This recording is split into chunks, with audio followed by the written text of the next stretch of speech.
In this video, we're going to be installing this adjustable air fork on this Ouxi V8. A link to this air fork is above and also in the description. Now, this air fork can be adjusted depending on rider's weight and riding conditions.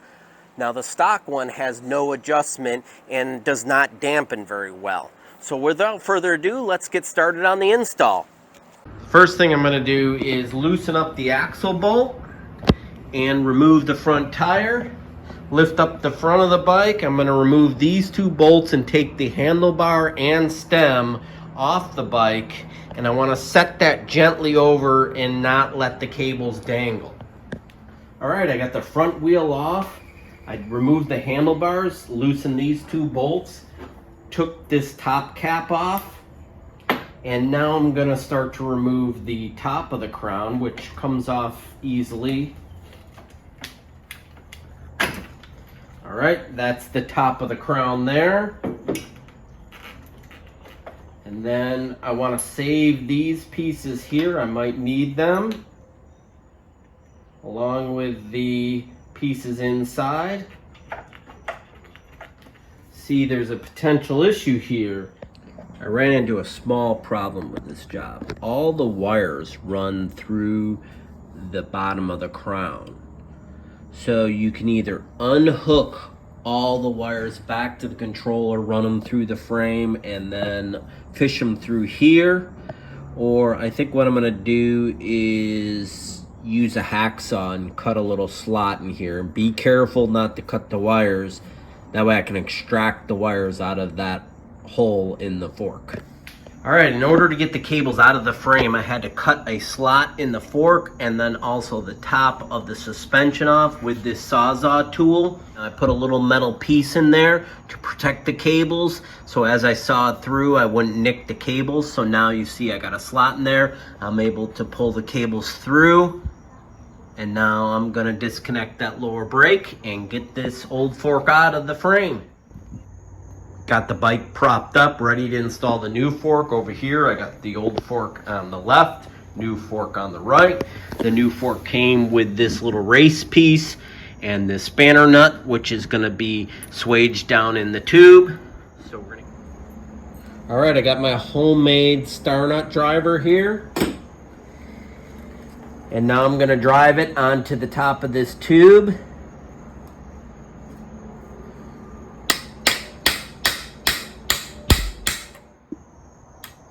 Alright, now that I got the star washer seated, alright, before I install the new fork on the bike, I need to lower the bottom crown to be even with this. Now this stem is slightly shorter than the stock one, only about a ½ inch. But what I'm going to do is loosen the bolts, slide this down so that it's at the same height on the fork as the OEM fork. Now, I will have to remove maybe one spacer on the stem that came with the stock bike, but it'll fit. So what I'm going to do is loosen up these bolts and slide the bottom crown down to equal the OEM one. All right, you can see that I adjusted the bottom of the crown down to meet the same height as the OEM fork. Now it should be ready to install. All right, I got the new fork ready. The bottom crown is at the right height. I put the old race on the bottom here that has a split ring. I'm going to strategically slide this up in here. I have all my stuff laid out. What I'm going to do is make sure that the cables run through this side of the fork. And what I'm going to do is run this over like this. Slide that up into the fork like that. I'll hold that in that position. I'm going to take this conical race, slide that down in there, then this silver piece with the conical portion down, then this little plastic piece, slide that down. These are all from the stock fork. Then this cap that was from the stock fork also. I'm going to slide that down like you see. Now the fork did come with this race, but since this came with this extra spacer, but this stem is a smidge shorter, so I'm not going to be using that. I'm gonna just slide the top of the crown on.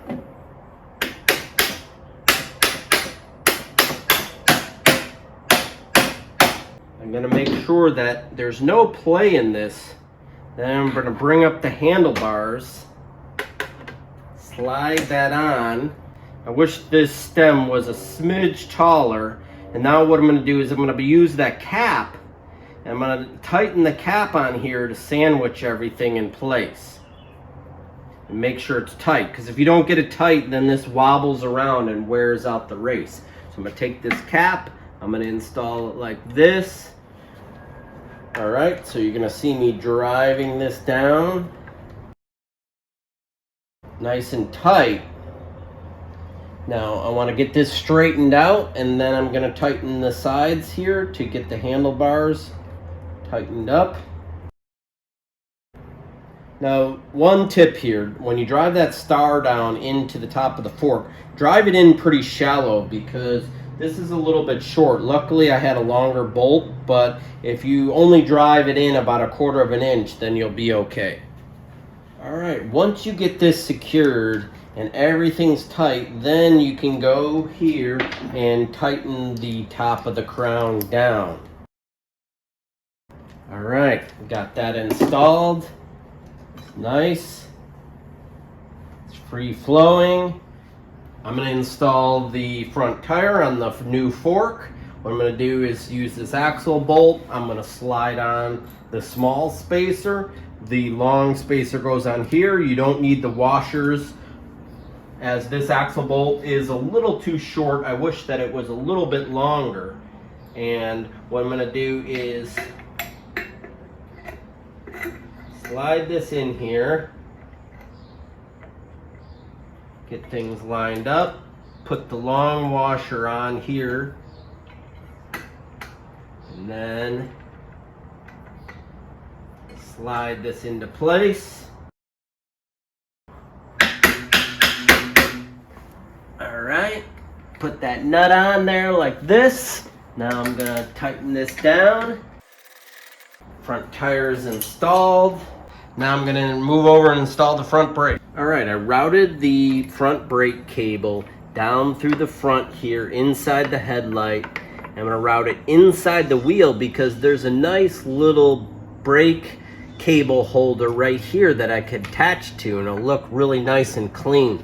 And then what I'm going to do is mount this on here. These are the upgraded hydraulic brakes that are plug and play with the Ouxi controller. Now the stock brake should mount the same way. I did have to disassemble this bracket, so you'll see this will bolt right on like this. What I'm going to do is thread the bolts in here like this, top and bottom. And what you want to do is get this down so it's about finger tight, okay? You squeeze the brake caliper, and that centers the brake onto the rotor. Tighten that down. I have it clamped, so now I know the pads are centered on the brake. I'm going to tighten the top down, and then I'm going to reach down to the bottom. And now that caliper is nice and centered. Brake rotor.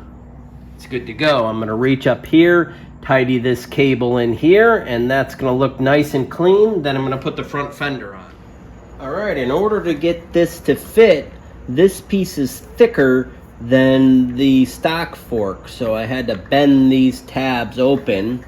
I also had to find a slightly longer bolt in order to get this to fit properly. Tighten that down, get that centered. Alright, there you have it. Alright, the last thing I need to do is inflate the shock. You need a shock pump like this. A link to this pump is above and also in the description. What you're going to do is you're going to open up this cap and you're going to thread this on. Now down here on the fork it tells you based on your weight how many PSI. I'm about 170 pounds, which is about 75 kilograms, so it says that I need to inflate this to about 110 to 130 psi. So I'm going to thread that on there like that. And the factory, it was shipped with about 80 pounds of pressure. So I'm just going to simply pump that up like this. Doesn't take very much. All right, that's about 120. Take this off. All right, reinstall my cap.